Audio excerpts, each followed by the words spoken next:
Deputies say they showed up to the home asking to speak with the owner. Who they got was this man, 37-year-old Michael Brown, who police learned wasn't even related to the owners, but had been hired as a landscaper. The lawn man. It was the lawn man. The lawn man, that's what I'm saying.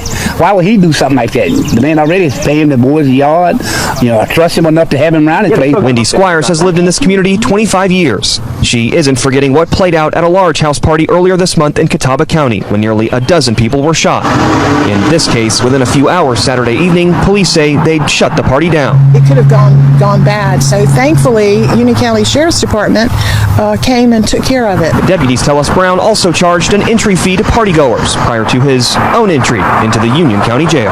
Just like, who does that? A neighbor who's gone by and checked on the property since that party Saturday tells me there is some damage, but nothing major. Police say Brown is free on a $10,000 bond. In Union County, Michael Warwick, WBTV, on your side.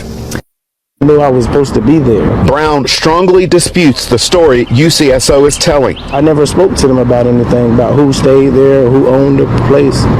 It wasn't my right to tell them that, because it's private property. I didn't sell any alcohol.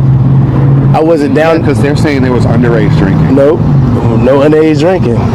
Nope, I bought my drinks. And he also remains confident that he hasn't lost a client. I was just waiting for them to come home just so I could continue to build my relationship and we can move forward. Led to him facing multiple charges. I didn't break the law. I just broke some rules of probably what my owners didn't want me to do.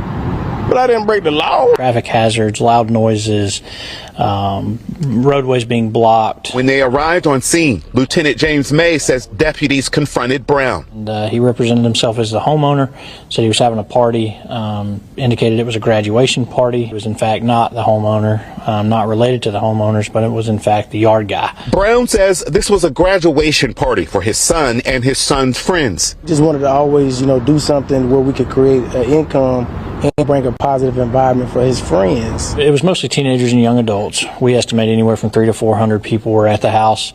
A lot of underage drinking going on. In addition to breaking and entering and property damage charges, investigators also charged Brown with obtaining property by false pretenses. Did you charge people to get in? We did not charge, but we did charge because of security reasons. What he was actually doing was charging an entry fee.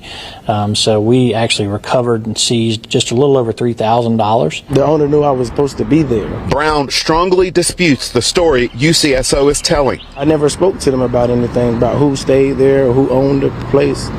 It wasn't my right to tell them that, because it's private property. I didn't sell any alcohol. I wasn't down. Because they're saying there was underage drinking. Nope, no underage drinking. Nope, I bought my drinks.